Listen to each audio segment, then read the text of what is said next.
This stretch of road is perilous for pedestrians. Just ask 28-year-old Public Service Manager Don Phua.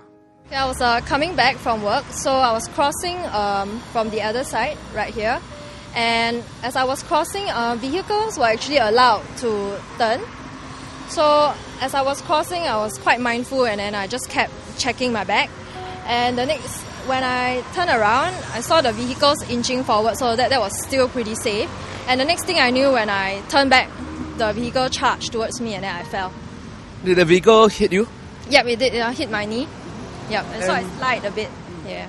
And so, what injuries do you get from this accident? Do you suffer from this accident? Okay, I was quite lucky as the vehicles moved off from a stationary position. So I actually had just a sprain and scratches to my leg. What steps do you take to make this area safer? My own personal safety. I mean, like I mentioned earlier, I try to take the other traffic light or just be mindful and then check my back. You mentioned that you no longer cross at this side. Yeah, hardly, because just still a bit traumatic actually. Yeah. After the accident last February, Dawn now crosses Yio Chu Kang Road at another pedestrian crossing 50 meters away. She says conditions are slightly better there.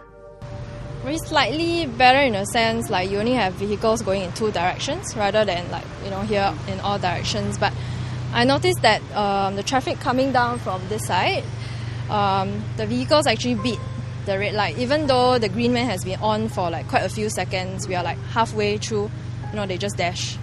I think it's probably they're coming down from a crest, and because it's a straight road, they might have a tendency to just speed forward, and then by the time they realize, it's probably too late.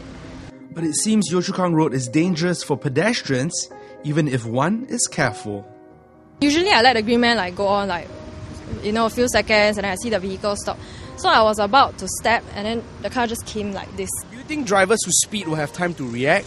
No, definitely not. Yes, definitely. And pedestrians who see a vehicle travelling towards them at a high speed, do you think they can react? Do they have enough time to react?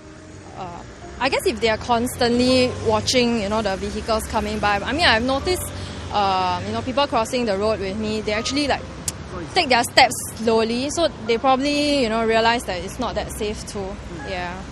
Dawn is not the only resident who is worried about road safety in this area. One mother Razor TV spoke to has banned her children from crossing the road. I would probably meet them at the bus stop.